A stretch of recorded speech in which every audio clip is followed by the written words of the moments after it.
Estamos vivendo uma hora americana.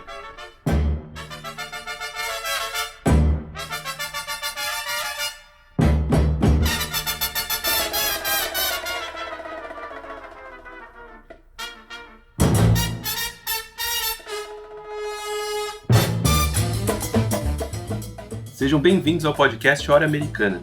Aqui trazemos especialistas para conversar sobre diversos temas da história das Américas.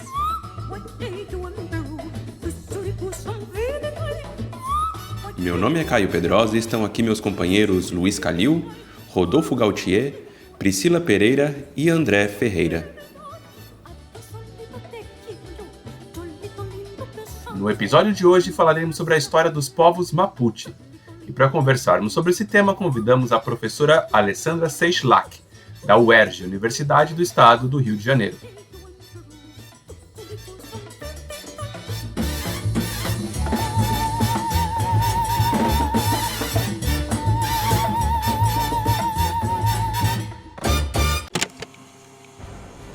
Felei, Mari Pulamien, Mari Compuche, Mari Chilemapu. Saudações, irmãos e irmãs. Saudações a todas as pessoas. Saudações ao Chile.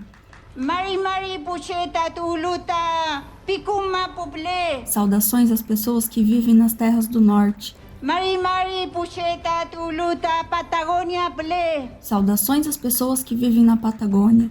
Mari Pucheta Tuluta, Zegun Ple. Saudações às pessoas que vivem nas ilhas. Mari Pucheta Tuluta, Lafken Ple. Saudações às pessoas que vivem no litoral. Mari Compulamien. Saudações a todas e todos, irmãos e irmãs. Saludo grande al pueblo de Chile, desde el norte hasta la Patagonia. Uma grande saudação ao povo do Chile, do norte até a Patagônia, desde El Lafken, o mar, até a cordilheira. Nas ilhas, a todo o povo do Chile que está nos vendo e nos escutando. Desde Lafken, el mar hasta la cordillera, en la isla, a todo el pueblo de Chile que nos está escuchando. Aquí estamos, Lamien, aquí estamos. Agradecerle el apoyo a las diferentes coaliciones que entregaron su confianza y depositaron sus sueños en el llamado que hiciera la nación mapuche. Aqui estamos, Pulamien. Agradecer o apoio das diferentes coalizões que nos entregaram sua confiança, que depositaram seus sonhos no chamado que fez a nação mapuche para eleger uma pessoa mapuche, mulher, para mudar a história deste país. Para votar por una persona mapuche, mujer, como para cambiar la historia de este país.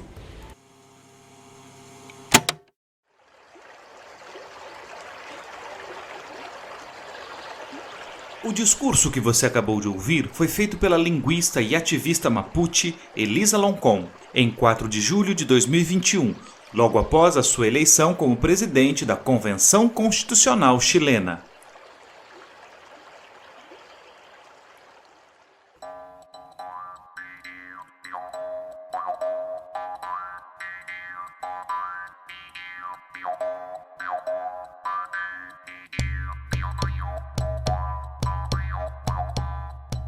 Loncon foi eleita para ocupar uma das 17 cadeiras reservadas aos povos indígenas do Chile durante os trabalhos da Constituinte, que tentou redigir uma nova Carta Magna para o país, substituindo o documento produzido durante a ditadura de Augusto Pinochet.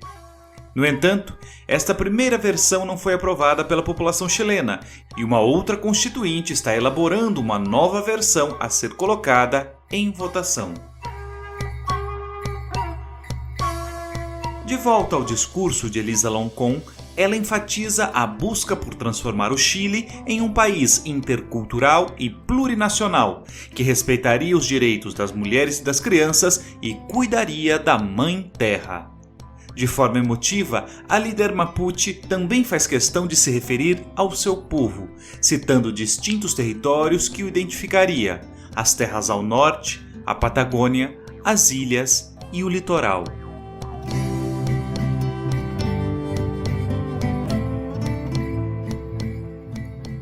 Com efeito, os Mapuches são um povo cuja identidade está profundamente ligada à ideia de território. A palavra Mapuche indicaria essa estreita relação. Mapu significa terra e Che pode ser traduzido como gente. Os Mapuche, ou as pessoas da terra, são um grupo étnico que teria se originado numa região específica da América do Sul, o Wallmapu ou o País Mapuche, que incluiria ambos os lados da Cordilheira dos Andes em território hoje dividido entre a Argentina e o Chile. A origem desse povo remonta à época pré-colonial, quando teriam se estabelecido no Wallmapu comunidades indígenas com uma organização sociopolítica dispersa e descentralizada, marcadas pela guerra, considerada um importante componente na reprodução das estruturas de poder e na formação identitária desses grupos.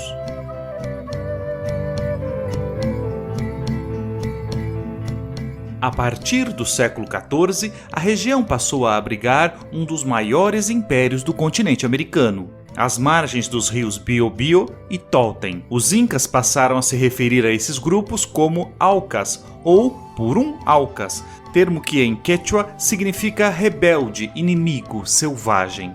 No século XVI, os espanhóis também encontraram muitas dificuldades para submeter aqueles grupos indígenas, a quem chamaram pejorativamente de araucanos, termo que deriva de Arauco, que por sua vez remete à região argilosa da bacia do rio Biobío e ao termo rágico, água argilosa. Provavelmente, os espanhóis teriam transformado rágico em Arauco, criando uma terminologia que é rejeitada pelos Mapuche por ser anti-indígena e preconceituosa. Chile, fértil província e destacada na região antártica famosa, de remotas nações respeitada por forte, principal e poderosa. A gente que vive ali é tão afamada, tão soberba, galharda e belicosa, que não foi por rei jamais regida, nem a estrangeiro domínio submetida.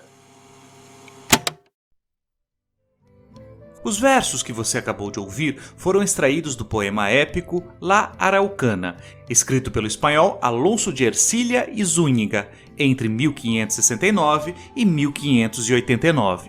A obra trata dos violentos conflitos envolvendo espanhóis e mapuches durante a chamada Guerra de Arauco, que durou de 1550 a 1656. Apesar da superioridade militar dos espanhóis, que contavam com a pólvora e o cavalo, os Mapuche resistiram à expansão colonial.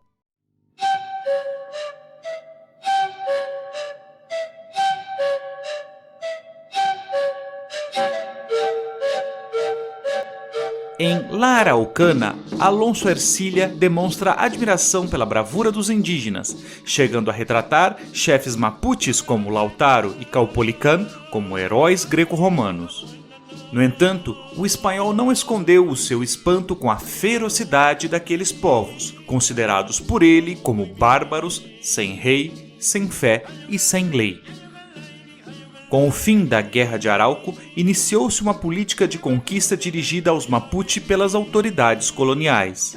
A submissão forçada e o etnocídio foram paulatinamente substituídos pelas estratégias de pacificação da fronteira sul através da criação de missões jesuíticas e parlamentos. Foi nesse contexto que se estabeleceu o rio Biobío como fronteira da ocupação espanhola, ao mesmo tempo em que os Mapuche foram reconhecidos como interlocutores políticos.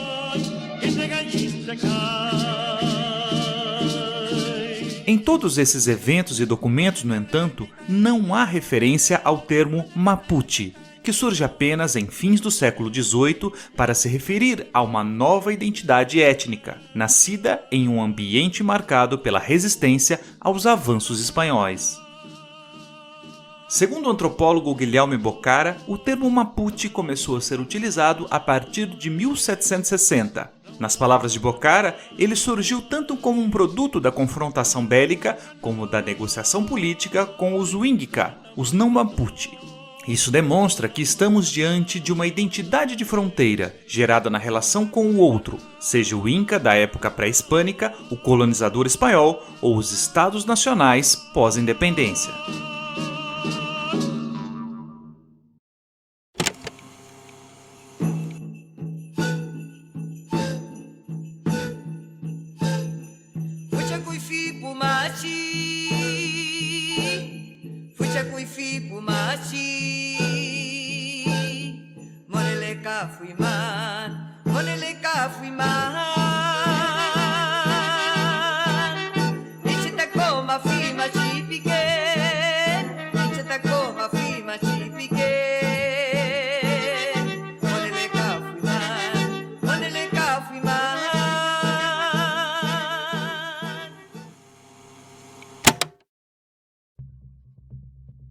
O canto que você acabou de ouvir é interpretado pelo investigador e divulgador da cultura mapuche, Lautaro Manquilef. Quando vivo, este cantautor costumava dizer que revelar os fundamentos da cultura mapuche era uma forma de sustentar a raiz formadora da identidade do ser chileno. Mas será que os mapuche costumam se definir como chilenos? Ou se autodenominariam argentinos? Que relação esse grupo manteve com os estados nacionais dos dois países no período pós-independência? É importante esclarecer que a identidade mapuche antecede o processo de independência da América Latina. Eles habitavam uma região entre a Cordilheira dos Andes muito antes que houvesse uma fronteira separando a Argentina do Chile. No entanto, em 1878, no contexto das chamadas Conquista do Deserto e Pacificação da Araucania, começou a difundir-se a ideia de que os mapuches seriam unicamente chilenos. A divisão ocorrida nessa época entre os índios ao sul do Rio Negro, considerados argentinos, e os índios ao norte do Rio Negro, que seriam qualificados de índios chilenos invasores, atendia ao propósito de justificar a violência contra os mapuche, além de viabilizar a apropriação de suas terras.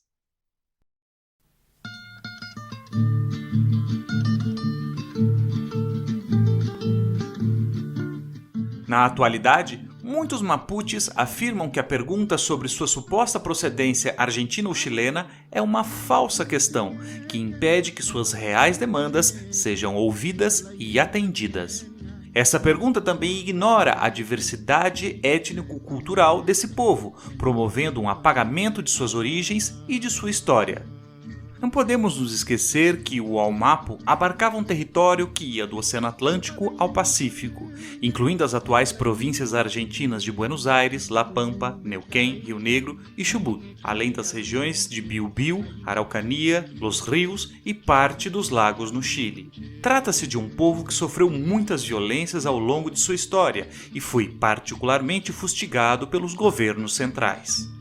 A cobiça pelos territórios dos Mapuche continua provocando invasões, despejos, deslocamentos forçados, assassinatos, trabalho precarizado e uma série de outras violações que ameaçam a sobrevivência desse grupo. Mas tampouco se pode esquecer que a história dos Mapuche é uma história de luta e resistência, como nos indicam as palavras de Lautaro Manquilef, que você vai ouvir a seguir. Indiecito me llaman, indiecito de Cholchol. Indiozinho me chamam, indiozinho de Cholcol.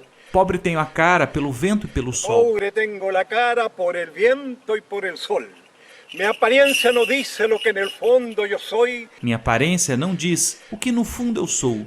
Embora seja mapuche triste, sempre rio aonde vou. Aunque soy mapuche triste, siempre río a donde voy.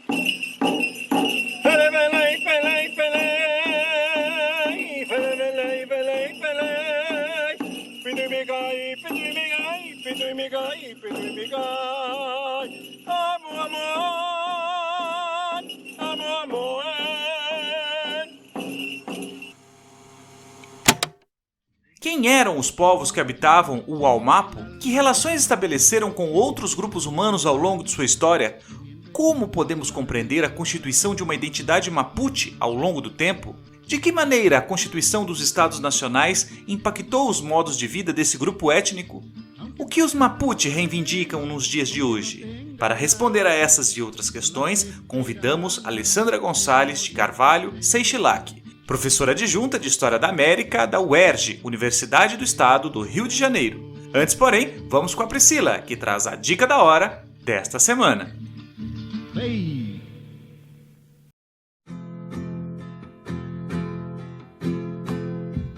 A dica cultural dessa semana é o livro Entre a Araucania Maldita e o Deserto Indômito, debates oitocentistas sobre a pacificação da Araucania no Chile e a conquista do deserto na Argentina, de autoria da nossa entrevistada dessa semana, Alessandra Gonçalves de Carvalho Cislak. A obra é fruto da tese de doutorado da Alessandra, que foi defendida na PUC Rio de Janeiro em 2017, sob a orientação do professor Marco Pamplona. O livro foi publicado pela editora Via Verita em 2018 e aborda, de uma forma comparada, a relação entre os processos de expansão territorial ocorridos na Argentina e no Chile no final do século XIX, com a resistência dos grupos indígenas a tais processos. Na obra, a autora analisa tanto as políticas criojas da época, que resultaram em campanhas militares, cujo objetivo era incorporar o chamado deserto aos projetos civilizadores da nação, quanto às respostas dos povos indígenas a tais políticas assimilacionistas e, em última instância, de extermínio. O trabalho da Alessandra tratou principalmente dos povos nativos que habitavam as regiões de fronteira, conhecidas como Araucania, Pampas e Patagônia. Por isso, um grupo que tem destaque na obra são os Mapuche. Fiquem ligados e ligadas às redes sociais da Hora Americana, porque sortearemos nas próximas semanas um exemplar do livro Entre a Araucania Maldita e o Deserto Indômito, da Alessandra Cislak. Essa é a nossa dica da hora dessa semana.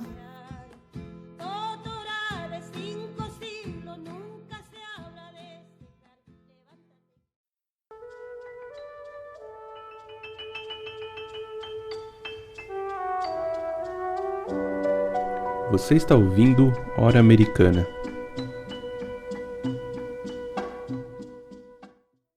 Bom, olá ouvintes da Hora Americana. Vamos iniciar mais uma entrevista do nosso podcast. Hoje estamos recebendo aqui a professora Alessandra Cislak, que é professora na Universidade do Estado do Rio de Janeiro, na UERJ, e vai conversar com a gente sobre um tema super importante e fascinante, que é a história dos povos Mapuche. Então seja muito bem-vinda, Alessandra, ao nosso podcast. Bom, obrigada.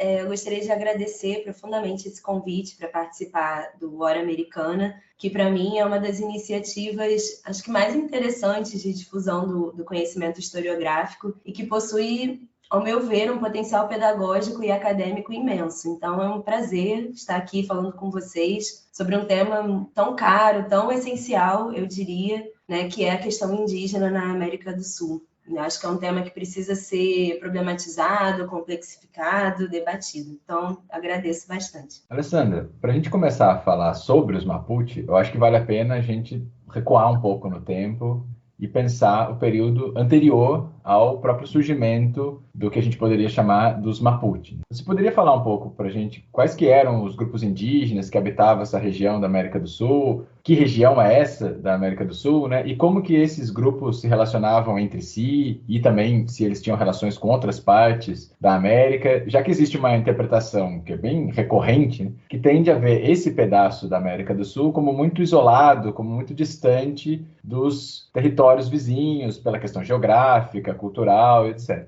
Então, Cari, sobre essa pergunta, eu acho que é evidente que essa região da América do Sul ela é bem menos estudada, né, do que as chamadas áreas centrais da ocupação espanhola, que viriam formar, por exemplo, o vice-reinado da Nova Espanha e o vice-reinado do Peru. E esse caráter, né, digamos, periférico, assumido por essa região nas pesquisas, acaba, ao meu ver, gerando muitas lacunas no nosso conhecimento da realidade sobre esses grupos indígenas que habitavam a região. Então, existe um historiador mapuche chamado José Milalem Pailao, que ele tem um texto que é muito esclarecedor a respeito desses grupos indígenas que habitavam a região, que hoje é reivindicada pelos Mapuche como o Almapo, que em Mapudungum, a língua ancestral desse povo, significa território circundante ao país Mapuche. O Almapo, ele se estende pelos dois lados da Cordilheira dos Andes, né, pelos territórios que são hoje ocupados pelo Estado argentino e pelo Estado chileno.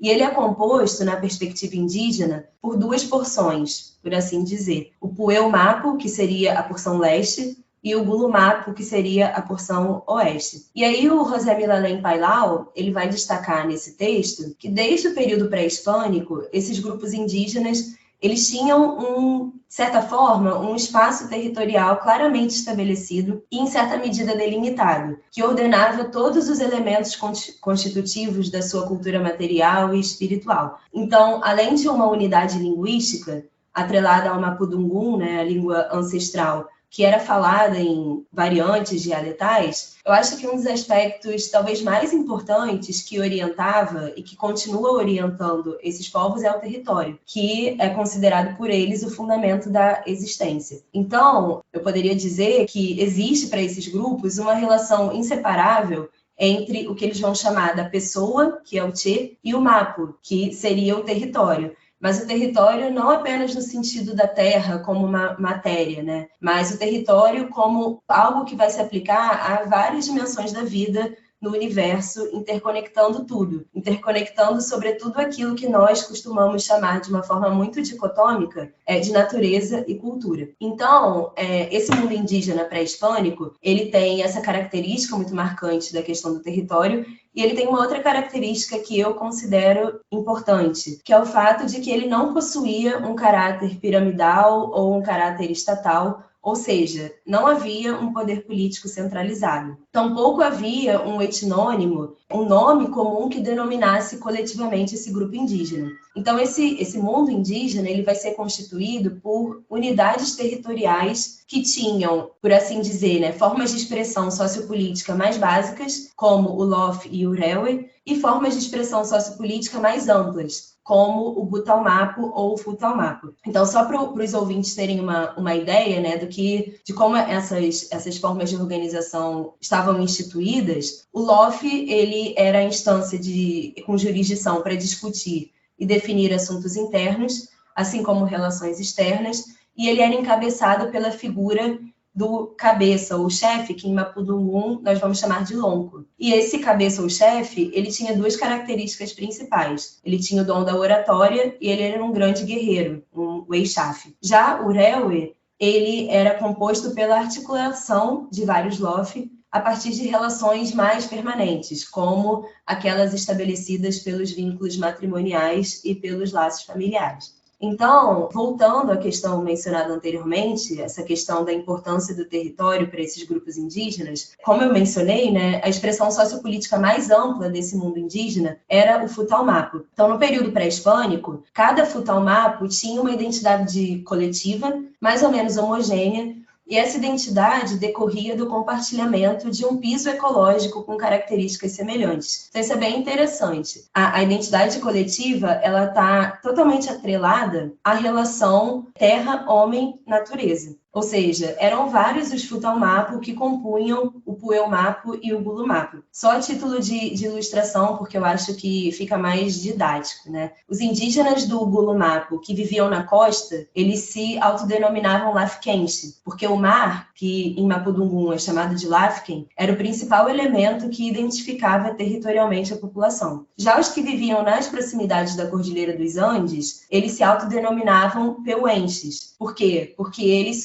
subsistiam economicamente dos frutos do Peuen, que é a araucária. Então, nessa perspectiva de compreensão, existem vários Futalmapu, né, nesse mundo indígena pré-hispânico, como já mencionado, né, os Lafkense, os Peuense, os Picunche, que seriam aqueles que habitam o norte, os Uilixe, que seriam os que habitam o sul, os Uenteste, que seriam os que habitam os vales, os Nagixe, que seriam os que habitam as planícies, e por aí vai. Então, obviamente, quando os espanhóis chegam a essa região, essas autodenominações indígenas, desse mundo indígena pré-hispânico, elas não vão ser necessariamente respeitadas. Então, quando a gente analisa a documentação colonial, a gente vai encontrar muitos nomes que não correspondem de uma maneira original a esse mundo indígena pré-hispânico. Então, a gente vai encontrar nomes como arribanos, os de cima, abarrinos, os de baixo, pampas, araucanos, que correspondem, de certa forma, a topônimos ou a adjetivações que são estabelecidas de acordo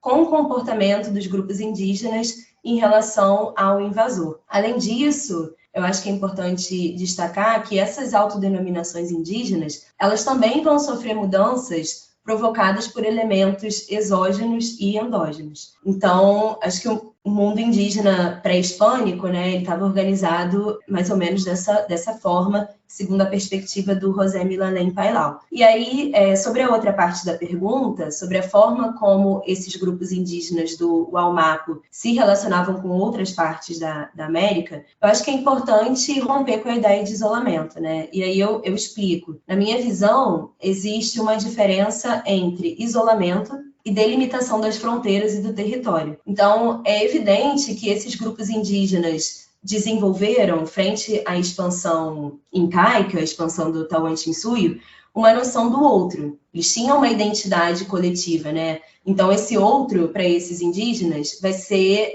chamado de Pu-Inca ou Ruinca, estrangeiro, conquistador em Mapudungun. Mas, de certa forma, esses grupos indígenas, eles não estavam isolados, porque eles conviviam ao norte com os Diaguitas, os Xangos, Atacamenhos, com os Incas, né, durante o período de expansão do Tawantinsuyo, em direção à parte norte do Waumapu. E ao sul, eles também conviviam com os Selknam, Kauesca, Xamana, Teuelches. Então, acho importante a gente delimitar isso, né? Não existia um isolamento, mas existia uma delimitação de fronteiras, uma delimitação do território, que acabava conferindo a esses grupos indígenas uma identidade coletiva, se não totalmente homogênea, mas uma identidade que os vinculava enquanto grupo. Pensando ainda nesse período, acho que dá para perceber, né, que existem alguns aspectos que unem esses povos, mas eles são muito plurais ao mesmo tempo, né? E, de uma forma ou outra, quando os espanhóis chegam, essa pluralidade ela vai meio que sendo homogeneizada pelo próprio olhar do espanhol, pela forma dele atuar ali na região. Só que existe uma imagem que é bem recorrente, inclusive usada hoje em dia com fins políticos até, de que essa teria sido uma região que nunca teria sido conquistada pelos espanhóis ou pelos europeus de forma geral. Você poderia explicar, por favor, como que foi essa chegada dos espanhóis e como que eles se relacionavam com esses grupos indígenas locais e se existiam outras formas de contato entre esses grupos para além do conflito, porque existiu muito conflito ali durante o período colonial. Em relação a essa pergunta, eu acho que os trabalhos do antropólogo francês Guillaume Bocara nos ajudam bastante a compreender esses termos, né? Porque em 1550, quando se inicia a conquista do centro-sul do Chile, os territórios situados ao norte do rio Biobío, eles vão ser conquistados sem grandes dificuldades, né? Esses territórios que estão ali na fronteira do Waumapu. E aí, lembrando, como eu disse na pergunta anterior, que esse é o território pelo qual se expandiu anteriormente o Tawantinsuyo, é o território que esteve suscetível à expansão incaica. Mas na fronteira sul do rio Biobío, e aí falando em termos do que hoje é o Chile, né, no Gulumapu, a situação vai ser muito distinta, porque os grupos indígenas efetivamente impedem que os espanhóis se estabeleçam de uma forma permanente nesse território. Então, só a título de exemplo também, em 1553, o Pedro de Valdívia, um conquistador, ele é morto pelos indígenas na Batalha de Tucapel.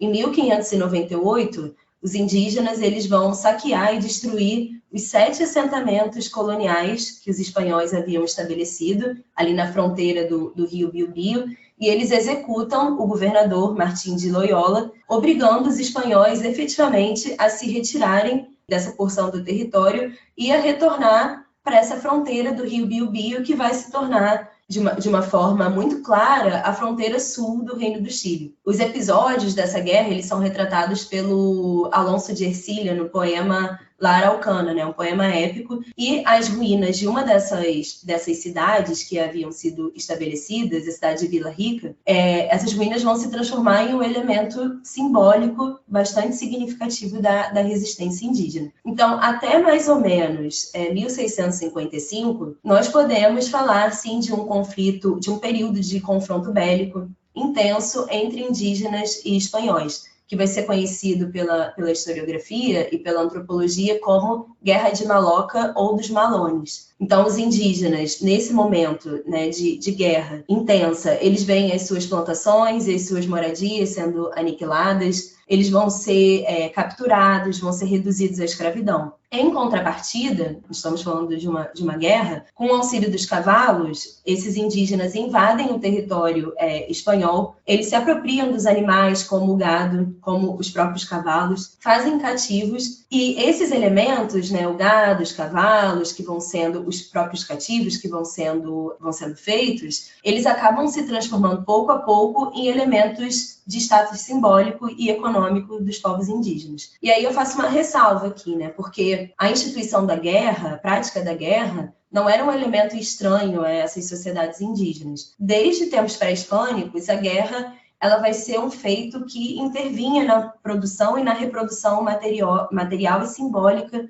das unidades sociopolíticas mais básicas desses grupos indígenas. Então, através da guerra, por exemplo, esses indígenas produziam os seus líderes no espaço político. Eu havia falado, né, os guerreiros, o Eixaf, eles tinham muito prestígio. Então, também era através da guerra que esses grupos indígenas assimilavam as qualidades do inimigo e por aí vai. Contudo, quando os espanhóis chegam, a gente está falando de um tipo distinto de guerra, a gente está falando de uma guerra de conquista colonial. Então, de todas as formas, eu acho que é importante destacar que a guerra não consistiu na única modalidade de contato entre espanhóis e indígenas. Então, a partir da segunda metade do século XVII, as autoridades coloniais elas adotam uma política de conquista um pouco distinta, voltada para o que elas vão chamar de uma pacificação da fronteira através de missões jesuíticas e da institucionalização dos parlamentos, que é a palavra em espanhol que significa assembleias. E aí o jesuíta Luís Valdívia ele vai ser um dos responsáveis por impulsionar esse projeto de uma colonização, digamos, evangelizadora, né? Então, o primeiro parlamento, a primeira Assembleia Geral, que reúne indígenas, né, dos principais futalmapo dessas unidades sociopolíticas mais amplas, vai ficar conhecido como Passes de Quilín, e ocorre em 1641. E o que acontece nessa ocasião? Nessa ocasião, é estabelecida uma capitulação de paz entre os representantes do poder espanhol, entre os representantes do poder colonial e os indígenas representantes desses futalmapo. Então, é interessante também destacar que, na legislação espanhola, essa expressão dar las paces significava realizar um acordo ou um tratado internacional entre estados soberanos representados por seus príncipes. Então, as Passes de Quilín, estabelecidas entre espanhóis e indígenas, elas adquirem tanta notoriedade que elas vão ser incluídas na grande coleção de tratados assinados pela Espanha com potências estrangeiras. Então, acho isso, em termos políticos e também em termos simbólicos, isso é muito importante. E entre as capitulações, as determinações desse parlamento, dessas Passes de Quilín, estava a transformação dos indígenas em vassalos do rei espanhol, a introdução dos missionários cristãos em território indígena, exigia que os indígenas libertassem os cativos de guerra e também exigia que os indígenas estabelecessem um compromisso de não se aliarem com as potências estrangeiras, mas dentre essas capitulações, também algo muito importante foi reconhecido, que é o fato de que esses indígenas seriam proprietários legítimos dos territórios situados ao sul do rio Biobío, e também de que esses indígenas não poderiam ser escravizados. Então, ao fim e ao cabo, esses parlamentos, ao longo do período colonial, eles vão ser institucionalizados como o principal instrumento de negociação política fronteiriça entre os grupos indígenas e a coroa espanhola. Então, voltando à pergunta, né? A imagem de que o Gulumapo nunca foi efetivamente conquistado pelos europeus, acho que você mesmo mencionou, Calil, tem atualmente uma importância simbólica para esses povos indígenas. Mas é importante destacar que também possui um paralelo com a história desses grupos indígenas. E aí eu faço um adendo que eu também considero essencial, já que a gente está tocando nesse ponto dos parlamentos e das assembleias, que é o seguinte, no período pré-hispânico, esses grupos indígenas, que como vimos, né, tinham um poder político completamente fragmentado, eles já praticavam assembleias, só que eles chamavam essas assembleias não de parlamentos, mas de Fuxa Xalum ou Cojagtum. Então, esses parlamentos, essas assembleias, que são instituídos pela coroa espanhola a partir da segunda metade do século XVII, eles não devem ser interpretados, ao meu ver, como uma simples imposição da colonialidade europeia ou, por assim dizer, né, como uma espécie de ocidentalização das práticas políticas indígenas. Porque a institucionalização desses parlamentos é fruto, talvez, né, seja mais interessante pensar assim, de uma diplomacia política, ou seja, do que na filosofia a gente vai chamar de diálogos cosmopolíticos. Obviamente, uma antropóloga bastante reconhecida em termos do estudo sobre as questões indígenas da América do Sul, que é a Ingrid de Jong, ela ressalta que as assembleias para os indígenas, no período pré-hispânico, significavam pactos de sociedade, porque os múltiplos segmentos indígenas que participavam dessas assembleias, dos Futsechauum ou Cojagtum, mantinham a sua autonomia na tomada das decisões políticas. Já para os espanhóis, esses parlamentos, essas assembleias têm um significado um pouco distinto. Eles são pactos de dominação, né? Então, são instrumentos de negociação estratégica no marco das guerras de conquista. Então, eu acho interessante interpretar esses parlamentos no período colonial, entre indígenas e espanhóis, como diálogos cosmopolíticos entre uma lógica da negociação muito presente no mundo indígena pré-hispânico e a lógica da imposição muito presente no mundo espanhol da conquista. Bom, Alessandra, partindo para o tema central da nossa conversa, seria interessante pensarmos no que é identificado como o surgimento dos Mapuche, né, com esse nome, já com as características que geralmente são identificadas como parte dessa etnia. Então, como e quando que ocorreu esse processo? Bom, em primeiro lugar, eu queria chamar a atenção para a terminologia que você empregou, né? Os Mapuche. E aí tem um historiador Mapuche chamado José Marimán Quemenado. Ele afirma que utilizar o termo Mapuche no singular e não Mapuches, né, seria uma forma de respeitar o uso que os próprios Mapuche fazem das palavras, já que em Mapudungum, a língua ancestral, Che significa gente e denota já a pluralidade. Então, nesses termos, seria extremamente redundante falar os Mapuches. Eu achei isso interessante na pergunta. Mas voltando à pergunta, efetivamente, como você mesmo menciona, o etnônimo Mapuche ele é resultado de um longo processo que se consolida no século XVIII. Então, o antropólogo Guilherme Bocara, ele afirma que a primeira vez que o termo Mapuche aparece na documentação colonial é nos anos 1760, denotando uma nova entidade e identidade étnica. Então, por isso eu tomei muito cuidado na minha resposta às primeiras perguntas, dizer o mundo Mapuche pré-hispânico. Não que isso não apareça, enfim, nos artigos, mas isso, de certa forma, em certa medida, seria um anacronismo, já que esse etnônimo só surge no século XVIII. Então, é importante destacar para os ouvintes que essa autodenominação Mapuche constitui um processo de maturação e de construção identitária coletiva marcado pela interação com o outro, sendo esse outro, né, os incas ou os espanhóis, fundamentalmente desde uma perspectiva de relação violência-resistência. Então, obviamente, o contato desses grupos indígenas com os incas e os espanhóis foi fundamental para o surgimento dessa nova identidade coletiva Mapuche. Então, o que nós podemos verificar, acho que a partir, sobretudo, da institucionalização dos parlamentos ou assembleias, é o processo de concentração do poder nas comunidades indígenas. Isso é muito fácil de ser visualizado por nós, na medida em que é óbvio que cada vez vai ser mais importante para as práticas de negociação fronteiriça, tal como elas foram estabelecidas, a existência de representantes de cada um dos Futalmapu que pudessem tomar decisões que iriam comprometer o conjunto das unidades que compunham a sua jurisdição. Então, essas negociações fronteiriças, elas demandavam pessoas que respondessem pelas medidas que estavam sendo estabelecidas, pelas capitulações que estavam sendo estabelecidas nos parlamentos. Então, nas atas dos parlamentos, nós conseguimos visualizar, né, cada vez mais nomes de, muito mal traduzindo aqui, né, grandes caciques, que seriam os Apoumen, que haviam se comprometido com as autoridades coloniais em termos de acordos de paz. E isso não existia anteriormente no período pré-hispânico, mas é algo que vai se tornando cada vez mais necessário com a chegada do poder colonial em terras indígenas. Então, o que acaba acontecendo é que a institucionalização dos parlamentos, das assembleias, fixa realidades e identidades que antes eram muito fluidas entre os indígenas. O que ocorre, né, ao fim e ao cabo, é um processo, digamos, de concentração de poder, é um processo de cristalização de relações, de forças no seio das comunidades indígenas. Então, a chefatura, que agora vai ser a chefatura Mapuche, ela é constituída em torno do acúmulo do capital econômico, do capital político, do capital informacional. Então, por exemplo, se antes essas sociedades indígenas praticavam a horticultura, a colheita, a criação de camelídeos, agora, com a chegada do poder colonial, a criação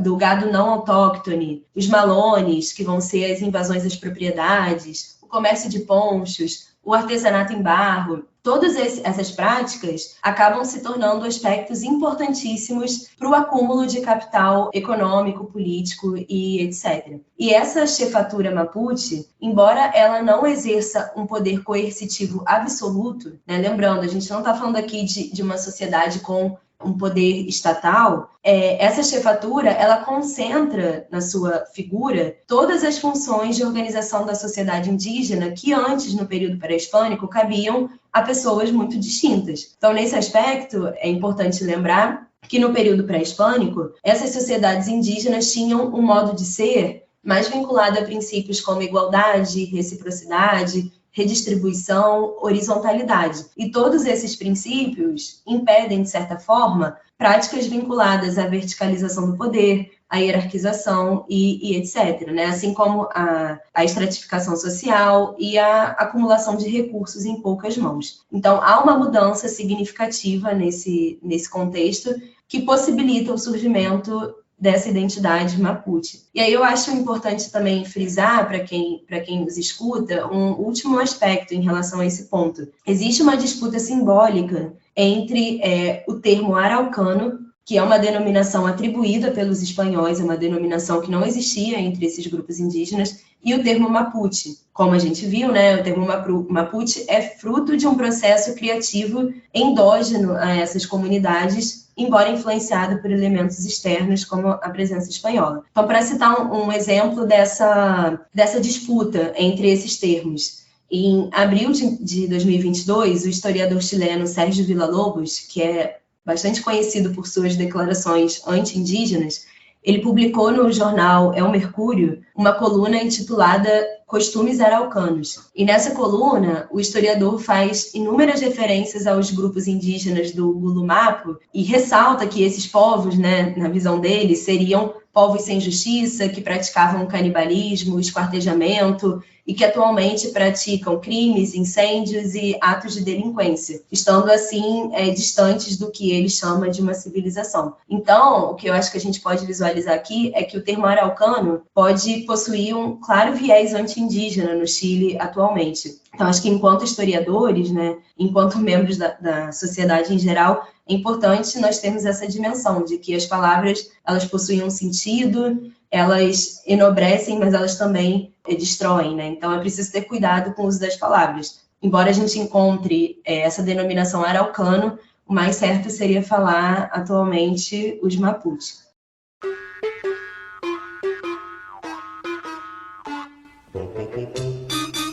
Oi, eu sou a Maria Clara. Oi, eu sou o Paulo, e nós somos integrantes do Hora Americana.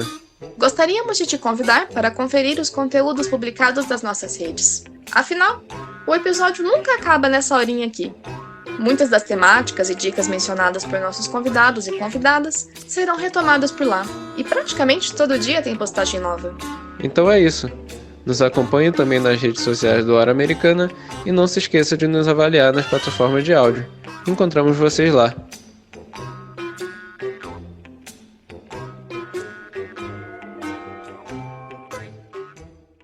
Alessandra, pensando ainda nessa questão, É possível perceber através da trajetória dos Mapuche como os grupos indígenas, sejam eles quais forem, continuaram se transformando muito tempo depois da chegada dos espanhóis. E isso desautoriza, digamos, uma imagem histórica que é muito recorrente quando se fala desses grupos. Um exemplo, né, que a gente vê muitas vezes é a ideia de que o indígena seria menos indígena por usar, por exemplo, uma peça de roupa, um aparelho ou alguma ferramenta que não se encaixa nessa visão estereotipada que se tem dos indígenas. Para tentar lidar com essas questões, há autores que começaram a utilizar o conceito de etnogênese. Você poderia explicar para o ouvinte aqui do Hora Americana que conceito é esse e como ele nos ajuda a pensar os povos indígenas de forma mais dinâmica, é claro, e em última instância de uma forma propriamente histórica, né? A etnogênese, ela refere-se a um processo de reconfiguração social, política, econômica e cultural que implica a redefinição do sentimento identitário e resulta na emergência de uma nova formação ou de uma nova entidade e identidade étnica. Então, em suas origens, quando o termo etnogênese surge, né, quando esse conceito surge, ele se referia estritamente ao surgimento físico de novos grupos, ou seja, ele estava atrelado a um significado estritamente biológico. Mas, atualmente, o conceito de etnogênese é empregado para caracterizar esses processos de transformações nas formas de definição das identidades de um mesmo grupo ao longo do tempo. Então, a etnogênese, enquanto conceito, lança luz sobre as capacidades adaptativas e criativas das sociedades indígenas, demonstrando que novas configurações sociais podem surgir não apenas por meio de fusão de grupos ou de fissão de grupos, mas também por meio, eu acho, da incorporação de elementos externos que modificam as definições identitárias desses grupos indígenas, por meio da própria resposta que eles dão a contextos políticos, militares, econômicos específicos. Então, voltando à experiência Mapuche, né? Os documentos históricos elaborados nos primeiros tempos da conquista, eles vão apontar para o fato de que as sociedades indígenas do Wallmapu possuíam uma organização sociopolítica muito dispersa, como nós falamos, né? Sem chefaturas que exercessem uma representação permanente, a não ser em períodos de guerra. Já os documentos do século XVIII ressaltam essa institucionalização permanente das unidades políticas macro-regionais, dos Futalmapu. Cada um agora com a sua chefatura própria, congregando indígenas que se autodenominavam Mapuche, embora tivessem subdivisões ainda dentro desse novo grupo étnico, né? Dentro dos Mapuche, os Lafkenche, Peuenche, como nós havíamos falado antes. Então, essas subdivisões, agora, elas vão estar alinhadas não apenas a questões territoriais, mas também a questões políticas, como o fato desses grupos serem ou não colaboradores dos espanhóis. Então, diante dessa experiência Mapuche, o que a gente pode perceber? Acho que a gente pode perceber que a etnogênese, ela caminha lado a lado nessa gênese de novas entidades ou identidades, caminha lado a lado com a etnificação ou a territorialização. Por quê? Porque as técnicas de poder que são implementadas pelas autoridades coloniais, e aí voltando ao caso Mapuche, o espaço do parlamento, essencialmente, das assembleias. Então, essas técnicas de poder, elas produzem efeitos sobre as estruturas objetivas dos grupos indígenas, também sobre as estruturas cognitivas dos indivíduos e das coletividades. Então, eu acho que tem dois pontos aí que são importantes no debate sobre a etnogênese. Primeiro ponto é justamente o que você mencionou na pergunta. É pensar que os grupos étnicos, eles não são pré-construídos, mas eles são produtos de interações com realidades políticas e econômicas. Ou seja, as etnias, elas têm um caráter histórico, elas não podem ser definidas assim de uma forma digamos, atemporal, né? As identidades não são fixas, elas são resultado de negociações, de reformulações. E esse aspecto é muito importante, né, que ele seja ressaltado, porque ele acaba reforçando a capacidade adaptativa e de resistência dos grupos indígenas. E o segundo ponto, que eu acho essencial no debate sobre a etnogênese, é pensar que os grupos étnicos têm uma trajetória histórica. Ou seja, quando a gente pensa isso, a gente prontamente rechaça essa ideia de uma unidade indígena e também de uma falsidade dos grupos indígenas. Então, o que é muito comum a gente escutar, como você mesmo mencionou, são essas frases, né? Esses indígenas são falsos, são oportunistas, enfim, ou todo indígena é igual. Eu acho que quando a gente pensa em termos da etnogênese, a gente acaba de certa forma, rompendo com essa ideia. Ô, Alessandra, agora eu gostaria de dar um salto no tempo e ir para a época das independências, né, que é um momento chave para a gente pensar a atuação dos indígenas e sua relação com os europeus. Então, como é que os Mapuche, eles atuaram nesse período das independências? Você poderia falar para a gente um pouquinho sobre isso? E outra coisa, é possível a gente falar de uma posição comum dos Mapuche diante desses conflitos que houve? Primeiramente, é impossível nós falarmos de uma posição comum dos Mapuche diante desse conflito. Essa identidade étnica Mapuche, como nós mencionamos, ela abrange muitas parcialidades indígenas, subdivisões que são orientadas por fatores territoriais, políticos, étnicos e etc. Então, dentro dessas subdivisões, também não há um posicionamento único, né? Então, só lembrando, a sociedade Mapuche ela não tem uma institucionalidade estatal, tem chefaturas, mas essas chefaturas elas não exercem um poder coercitivo absoluto.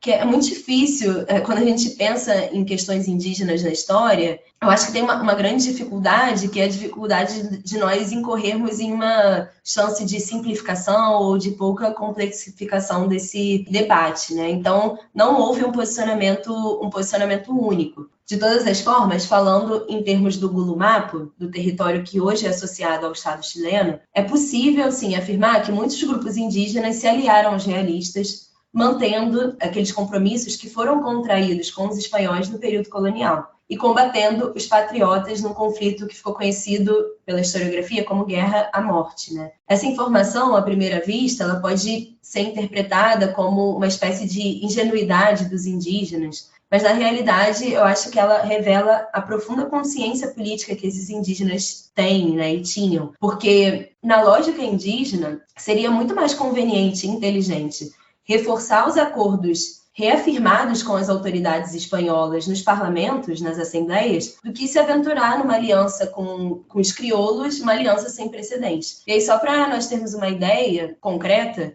ao longo do período colonial, foram 28 parlamentos ou assembleias realizados com a coroa espanhola. E esses parlamentos reconheceram 10 milhões de hectares ao sul do rio Biobío para os grupos indígenas do Gulumapo como território soberano Mapuche. Aí, voltando ao contexto da independência e das guerras de independência. Essa expressão que eu mencionei, né, Guerra à Morte, ela foi consagrada por um historiador chileno chamado Benjamin Vicuña Mackenna para se referir ao enfrentamento entre patriotas e realistas nas lutas pela independência. Obviamente, o Vicuña Mackenna, ele imprime um modelo totalmente dicotômico para interpretar as guerras de independência, no sentido de que essas guerras teriam sido uma luta entre a razão, a liberdade e a modernidade, levada a cabo pelo bando independentista, e racionalidade, colonialismo, restauração, que estariam, na visão dele, associados ao bando realista, né, que se uniu a muitos grupos Mapuche. Mas eu acho que se tem alguma coisa que nós podemos recuperar da análise que o Vicuña Mackenna faz, é o grau de violência que caracterizou essa guerra.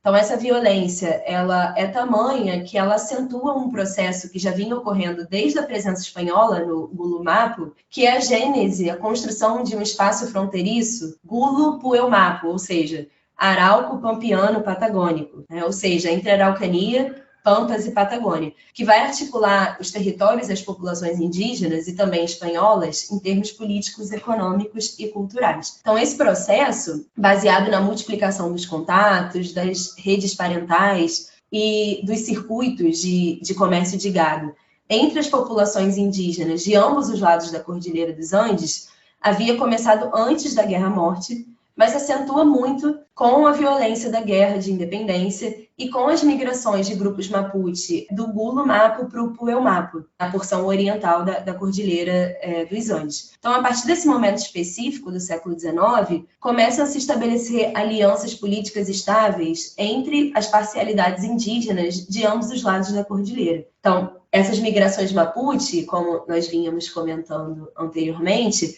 elas reconfiguram totalmente o mapa étnico dos Pampas. Então, o que a gente percebe? Por exemplo, só para ilustrar, a ascensão política do Juan Calfucurá, que vai ser um indígena de origem huilite, que migra para os territórios a oeste de Buenos Aires e se converte em uma chefatura importantíssima que ocupa um território-chave na comunicação e transporte de gado entre o Gulumapo e o Puelmapo, que é o território das Salinas Grandes. E aí o Calfucurá, que está estabelecido, né, nesse contexto da pós-independências no Puelmapo, ele se torna um fiel interlocutor diplomático do lonco, do cacique Mapuche, o Enteste, que está no Gulumapo, chamado Juan Maria Bueno, que havia se aliado aos realistas. E ele também se torna um importante interlocutor do Rosas e etc. E aí tem mais um marco, só que eu queria destacar, que é importante nesse contexto independentista, que é a celebração, em 1825, do Parlamento de Tapiwi, entre os grupos Mapuche, mesmo aqueles que haviam se aliado ao bando realista, né, isso ali depois da conclusão das guerras de independência, e a República do Chile. E aí esse parlamento, ele reconhece aos habitantes do Gulumapo os mesmos direitos que tinham os demais chilenos e o respeito à linha divisória do rio Biobío. E aí, de todas as formas, assim, como a gente pode ver, são muitos elementos importantes nesse contexto independentista, mas eu queria ressaltar um último ponto a respeito dele, que é uma diferença específica entre o Gulumapo e o Puelmapo no contexto das independências, porque enquanto na fronteira do rio Biobío a gente identifica a institucionalização dos parlamentos, conforme eu expus anteriormente, as relações estabelecidas nesse contexto na fronteira de Buenos Aires, elas se caracterizam por um caráter muito mais pessoal das negociações com os indígenas, por um grau de sistematização da política fronteiriça nessa região muito baixo. Isso pode ser interpretado como um reflexo de características que remontam ao período colonial, dessas espacialidades e etc., mas eu acho que é importante a gente perceber, né, que enquanto no Gulumapo a relação entre os indígenas e os crioulos, ela vai ser uma relação mais estável, no Puelmapo, no que vai ser a Argentina, essas relações elas vão ser mais limitadas, então elas vão ser mais circunstanciais, mais contingenciais. Aproveitando esse tema, Alessandra, logo depois da ruptura com a Espanha, essas antigas colônias passaram, né, como a gente sabe, por processos de criação, e por que não dizer de invenção, dos estados nacionais. No caso específico dos Mapuche, eles acabaram se espalhando por territórios que atualmente fazem parte da Argentina e do Chile, como você já salientou. Então você poderia explicar como foi a relação dos Mapuche com os governos desses dois países ao longo do tempo, e como ficou essa questão da fronteira entre os dois países, fronteira essa habitada pelos Mapuche? Bom, então, para responder essa pergunta, eu acho que a gente tem que retomar essa questão da gênese de um espaço fronteiriço, né? Gulu-Puelmapo, de um espaço fronteiriço arauco-pampiano-patagônico, que articula territórios e populações indígenas e hispano-crioulas. Esse processo que se dá, como eu mencionei anteriormente, bem antes das guerras de independência, mas é acentuado pela violência dessas guerras. Por isso, como você mesmo mencionou, André, nós podemos encontrar populações Mapuche tanto na Argentina quanto no Chile. Mas, também uma pequena ressalva, a ideia de que os Mapuche surgiram na porção ocidental da Cordilheira dos Andes, de que os Mapuche são muito, entre aspas, chilenos, é atualmente empregada pelo governo argentino para justificar a extradição dos líderes indígenas Mapuche para o Chile, onde eles serão julgados segundo a Lei de Segurança Interior do Estado. Então, acho que esse é um primeiro aspecto interessante. O segundo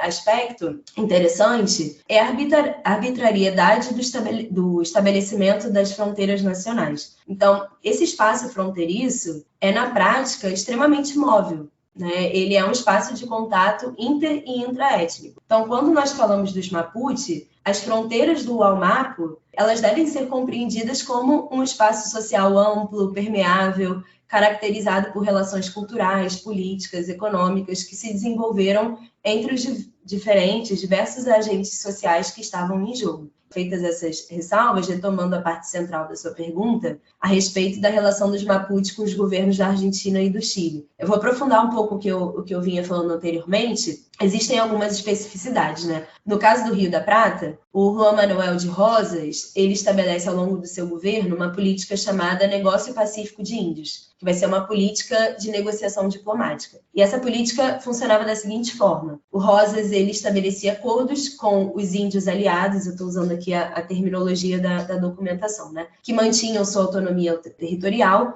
e com os índios amigos, que prestavam serviços militares nas fronteiras e se instalavam, se fixavam nas proximidades dos fortes militares. Esses acordos feitos entre indígenas e o Rosas tinham a contrapartida da entrega periódica de bens e víveres às lideranças indígenas. Então, as relações estabelecidas na fronteira de Buenos Aires, como eu havia dito anteriormente, elas têm um caráter pessoal e limitado. Então, a gente vê o fortalecimento, no contexto pós-independência, como eu também havia dito, do Juan Calfucurá, que vai se valer desses bens e víveres que ele recebia do Rosas para estabelecer um poder bastante significativo ali na região e também uma aliança com grupos políticos, grupos indígenas do Gulumapo, como o Juan Manil Bueno, que vai ser uma grande chefatura Huenteste, né, Mapuche. No caso do Chile, no contexto independentista, a gente visualiza a continuidade da prática dos parlamentos. Eu também mencionei anteriormente, né, o parlamento de Itapiuí, que envolve muitos representantes dos Futalmapo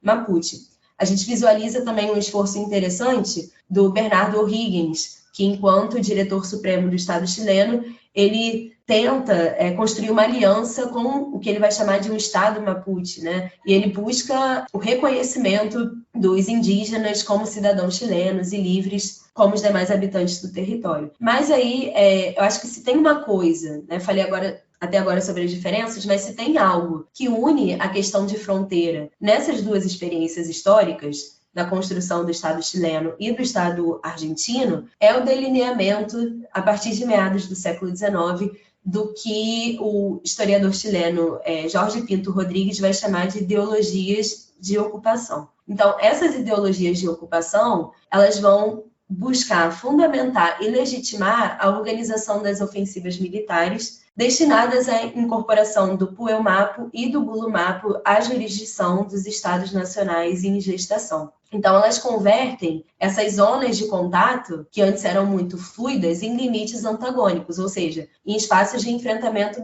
bélico, em espaços que limitam, ou acho que nós podemos até dizer, eliminam qualquer tipo de contato interétnico. E aí, na minha tese de doutorado, eu busquei analisar os elementos, né? A minha grande pergunta era que elementos provocaram essa virada de chave? Ou seja, que elementos deram força à implementação dessas políticas estatais de territorialização, de expansão territorial, com forte apoio militar a partir de meados do século XIX. Obviamente, a gente pode falar, né, de fatores internacionais, podemos falar do fortalecimento dos exércitos na Guerra do Paraguai, na Guerra do Pacífico, mas certamente o que eu encontrei na minha pesquisa foi a atuação da imprensa em ambos os países como um fator central para essa virada de chave. Então, a imprensa, ela vai constituir, ao meu ver, um dos meios mais significativos, um dos canais de expressão mais significativos e de expressão do vocabulário político depreciativo dos indígenas Mapuche. E só a título de ilustração também, né? No caso da experiência chilena, um dos periódicos que mais teve destaque nesse debate no século XIX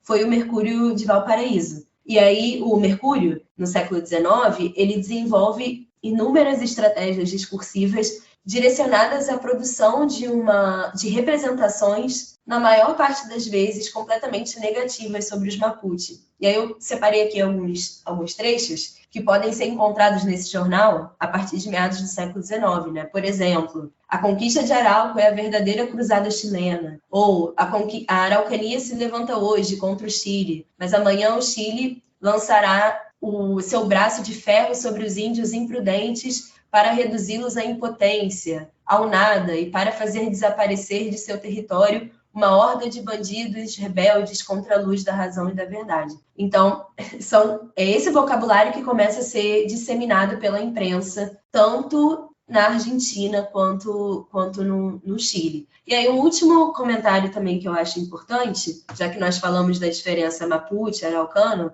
existe uma disputa de memória muito forte na Argentina e no Chile a respeito da incorporação dos territórios indígenas, né? Porque, para a historiografia nacionalista chilena, a incorporação dos territórios indígenas é chamada de pacificação da Araucania, porque, segundo os crioulos, a proposta era tranquilizar o território que era convulsionado pela instabilidade política e pela ação indígena, e essa seria uma pré-condição para o avanço territorial até chegar às ruínas de Vila Rica, que é uma cidade ali no coração da Araucania. Para a historiografia nacionalista argentina, a incorporação dos territórios indígenas vai ser chamada de conquista do deserto, porque os crioulos concebiam os territórios indígenas como desertos de civilização. Agora, para os Mapuche, esse processo de expansão territorial desses estados nacionais consistiu na conquista do Wallmapu. Então, você nunca vai encontrar algum Mapuche falando em pacificação da Araucania ou em conquista do deserto, né?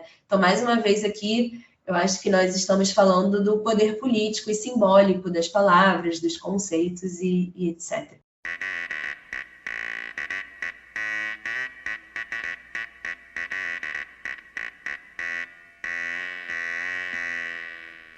Você está ouvindo Hora Americana. Bom, Alessandra, a gente já falou aqui sobre o processo colonial, né, da colonização espanhola, a relação ali com essa região. Depois falamos aqui sobre o século XIX, as independências e a formação dos estados nacionais ali. E agora eu queria perguntar sobre esses últimos anos, né, em que continuam ocorrendo atritos, né, entre os Mapuche e os governos, tanto da Argentina como do Chile. Ao mesmo tempo, a gente nota uma organização crescente, uma ocupação de espaços, né, da mídia, ou mesmo no processo de criação dessa nova Constituição chilena por parte desses povos indígenas atuais, né? Então, nesse sentido, quem que são os Mapuche hoje e como que eles estão organizados e quais são as suas principais reivindicações? Eu ouso dizer, Caio, que esses atritos, acho que eles estão longe de encontrar uma solução, né? Porque a principal reivindicação dos Mapuche hoje, tanto no Chile quanto na Argentina, gira em torno da autonomia, da autodeterminação e da reconstrução do Wallmapu. Se nós traçarmos um panorama histórico, pensando em termos aqui do território do Gulumapu, que corresponde hoje a uma parte do Estado chileno, os Mapuche, eles possuem atualmente apenas 5,5% do seu território originário. Então, as empresas florestais, elas monopolizam mais de 70% dos lucros gerados pelas exportações na região da Araucania. Então, é uma situação muito grave e a resolução dessa situação implica a reformulação dos próprios termos, eu acho, de existência desses estados nacionais, né? Até mesmo porque, às vezes, nós não nos damos conta, mas o Parlamento de Itapiuí, por exemplo, que ocorreu em 1825, ele nunca foi juridicamente revogado. Ou seja, a fronteira do Rio Biobío, falando em termos legais, ela precisa ser respeitada, porque ela foi instituída judicialmente, né? Mas como você mesmo disse, os Mapuche, eles continuam lutando, resistindo, eles se fazem presentes no cenário político desses países, e aí eu acho importante ressaltar essa presença também. E aí, falando sobre as organizações Mapuche atualmente, eu acho que isso demandaria um episódio inteiro, né? Porque elas são muito variadas, elas possuem percepções distintas sobre como alcançar a autonomia, a autodeterminação e a reconstrução do Wallmapu. E aí eu gosto de trabalhar com a proposta do historiador Mapuche Fernando Pairicán Padilha, porque segundo o Pairicán Padilha, existiriam atualmente duas vias principais assumidas pelas organizações Mapuche no Chile, né, desde o século XX. Aí eu vou focar a minha resposta um pouco na questão chilena. Seria a via gradualista e a via rupturista. A via gradualista é aquela via que teria se inspirado na tradição de negociação dos parlamentos, das assembleias, para criar vínculos com o indigenismo e para ocupar espaço dentro das instituições estatais. Ela adquiriu muita notoriedade, como você mesmo falou, na experiência da Convenção Constitucional. Já a via rupturista, ela não compartilha as normas formuladas pelos partidos políticos, pelas instituições estatais e pelas ONGs. Então, a via rupturista do movimento Mapuche decorre, de certa forma, de um desencantamento, acho muito forte, diante das políticas neoliberais implementadas pelo Estado chileno no pós-golpe de 1973 e também do paternalismo da esquerda não indígena, que aí é a esquerda que os Mapuche vão chamar de esquerda Winca. O Inca eram os conquistadores ou invasores, então todos aqueles que são fora do meio Mapuche são vistos pelos Mapuche como Incas. Então, a partir de então, né, desse processo, um setor do mundo Mapuche começou a se distanciar da militância partidária e começou a formar organizações à margem da via política institucional, bastante focadas no desenvolvimento de uma experiência política baseada na identidade Mapuche. Então, talvez uma das primeiras organizações dessa via rupturista tenha sido a ADMAPU, da qual fez parte a Elisa Loncon Antileo, né, que assumiu a presidência da Convenção Constitucional. E aí depois nós temos o Conselho de Todas as Terras, que traz para a luta Mapuche o conceito de libertação nacional Mapuche, ou seja, o Conselho de Todas as Terras, quando ele surge, ele se aproxima da ideia de uma nação Mapuche autônoma, sendo que a ideia de autonomia não se vincula necessariamente à ideia de uma independência territorial em relação ao Estado chileno, mas sim a ideia de autogestão de recursos e autogestão política. E aí, a partir da experiência do Conselho de Todas as Terras, outras organizações militantes Mapuche, de cunho rupturista, surgem. Entre elas, a coordenadora Arauco Maleco, a CAN, e a CAN ela vai ser extremamente importante, né, para a consolidação do caminho rupturista, porque ela estabelece o papel do guerreiro, do Eixaf, no processo de libertação do povo Mapuche. E aí a CAN ela se opõe a todas as formas de expressão do Estado chileno, considera o Estado chileno agressor, saqueador, então ela se define como uma organização anticapitalista, anti-oligárquica, embora hoje ela se encontre desmobilizada, porque o dirigente da CAN, o ex-chef Héctor Laitu, ele foi preso em agosto de 2022. Mas no Chile hoje, e também na Argentina, existem outras organizações de cunho rupturista que seriam, digamos, mais radicais em suas ideologias políticas e que continuam atuando, né? Então, retomando a pergunta, né? Essas duas vias dos movimentos Mapuche, hoje em dia, esse caminho gradualista e esse caminho rupturista, eles ficaram muito evidentes quando nós analisamos o processo constituinte chileno, porque iniciado em 2021, porque embora o povo Mapuche tenha adquirido 7 assentos reservados na Convenção Constituinte, o líder do Conselho de Todas as Terras, o Alcan Rui Camã, ele pediu, né, publicamente que o povo Mapuche não participasse do processo. O próprio Héctor Laitu, antes de ser preso, ele fez a mesma coisa, né, dizendo que a autonomia do povo Mapuche significava não participar do sistema institucional. Então, o que nós visualizamos hoje, por exemplo, na região da Araucanía, no Chile, são conflitos constantes e ininterruptos entre os Mapuche e o Estado chileno, né? O Estado chileno se representa na Araucanía através dos carabineiros. Os carabineiros, eles se valem da Lei de Segurança Interior do Estado para reprimir arbitrariamente muitos líderes indígenas, o que, por sua vez, acaba acentuando o grau de violência empregado pelas organizações mais radicalizadas da via rupturista. Ou seja, quando a gente olha, parece que é um ciclo sem fim, né? Porque nem mesmo o governo do Gabriel Boric conseguiu solucionar isso e, na realidade, acho que ele não esteve disposto a solucionar essa situação. Enfim, e aí só um último adendo, existem também, hoje em dia, entre os Mapuche, pessoas que integram o meio universitário e que buscam pensar a sua própria história e novos caminhos para o futuro, o que eu também considero uma forma de mobilização muito significativa pela via da intelectualidade. E esse é o caso, por exemplo, da comunidade de história Mapuche, né, que é produz livros, artigos e reflexões dotadas de uma crítica anticolonial também bastante significativa. Ô, Alessandra, pegando um gancho na pergunta do Caio e também já encaminhando a nossa entrevista para o final, eu gostaria de te perguntar sobre a imagem dos Mapuche nos últimos anos. Porque, assim, né, a partir de 2019, quando estourou no Chile uma série de manifestações que acabaram constituindo o que ficou conhecido como estallido social, a gente percebe que há, né, a presença de muitas bandeiras. que remetem tanto aos Mapuche, mas também a outros símbolos indígenas, como ao Ipala, por exemplo. E, ao mesmo tempo, os debates em torno da ideia de estados plurinacionais têm ganhado força em vários países, incluindo o Chile.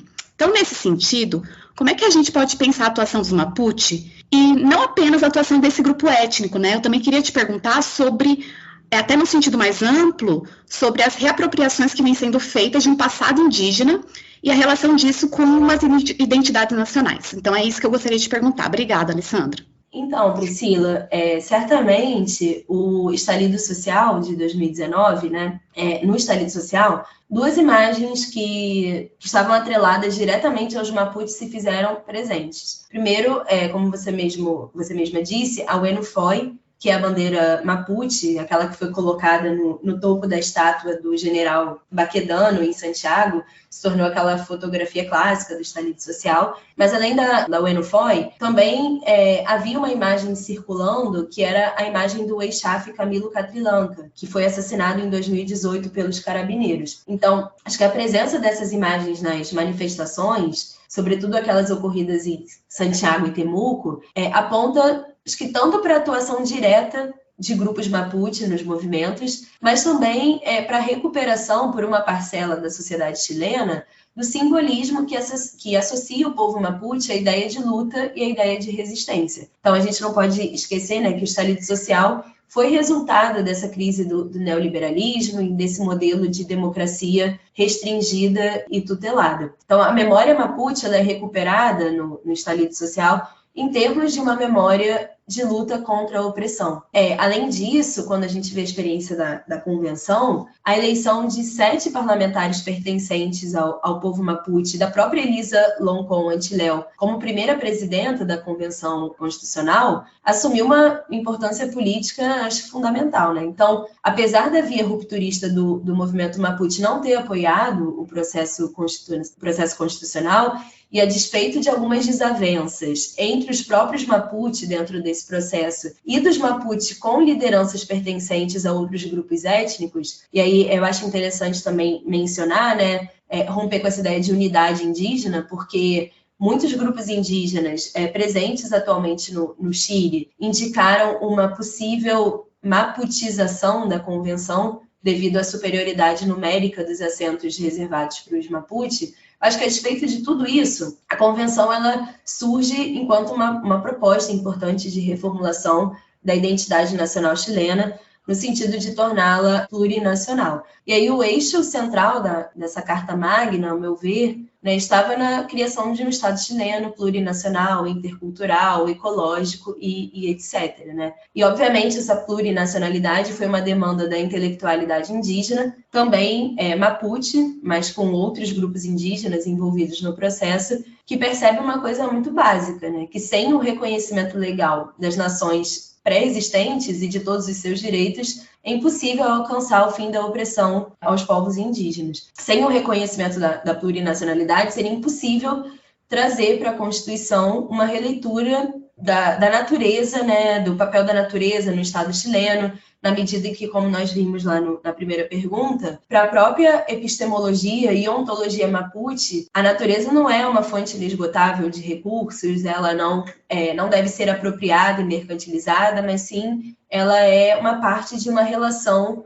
indissolúvel e interdependente entre seres humanos e não humanos. Então, acho que o meu ponto na resposta a essa pergunta é que o projeto de Constituição ele não havia recuperado em seu âmago, né, elementos de um passado indígena, ele não havia feito uma reapropriação desse passado, mas eu acho que o projeto havia dialogado efetivamente com os grupos indígenas do presente, com as suas ontoepistemologias e com as suas formas de percepção de mundo. A esperança da via gradualista do movimento Mapuche, que integrou e apoiou a convenção, era justamente que a aprovação da Constituição materializasse as transformações políticas e institucionais, mas infelizmente a Constituição foi rechaçada por plebiscito em setembro de 2022, e aí falar sobre a derrota da Constituição, né, eu acho que isso demandaria também um outro episódio, mas o que eu gostaria de ressaltar para finalizar a resposta a essa pergunta é um ponto que eu acho bastante interessante, porque a própria intelectualidade mapuche, ela tem feito uma autocrítica, né? Eu acho que outros povos indígenas também. E essa intelectualidade indígena tem pensado novas estratégias de atuação no cenário político